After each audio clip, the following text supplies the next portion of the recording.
నెల్లూరు నగరంలో construction activity జరగడం సంతోషకరమే.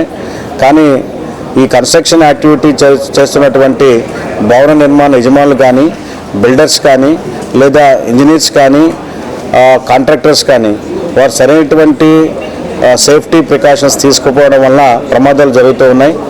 ఇటువంటి ప్రమాదాలు జరిగినప్పుడు పూర్తిగా మీరే బాధ్యులవుతారు. మీ మీద క్రిమినల్ కేసులు కూడా పెట్టాల్సి వస్తుంది. కాబట్టి కన్స్ట్రక్షన్ మెటీరియల్స్ అనేవి రోడ్డు మీద లేదా ఓపెన్ సైట్స్లో ప్రజా రవాణాకి అడ్డంకిగా పెట్టినప్పుడు వారు కనుక ఇటువంటి ప్రమాదాలకు గురై ఆ ప్రమాదాల వలన ప్రాణాలు పోయేటువంటి పరిస్థితి వచ్చినట్లయితే దానికి మీరే పూర్తి బాధ్యత వహించాల్సి వస్తుంది.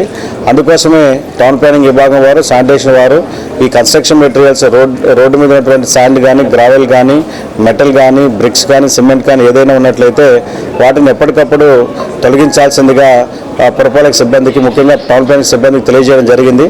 వారు వచ్చినప్పుడు వారికి సహకరించండి. అంతేకాని మేము ఇష్టం వచ్చినట్టు రోడ్లు ఆక్రమించుకొని చేస్తాము అని అంటే కనుక తర్వాత వచ్చేటువంటి ఏదైనా ప్రమాదాలు జరిగి తర్వాత వచ్చేటువంటి కాన్సిక్వెన్సెస్కి మీరే బాధ్యత వహించాల్సి ఉంటుంది. కాబట్టి దయచేసి అందరూ కూడా సహకరించాలని చెప్పి మరొకసారి తెలియజేస్తున్నాను.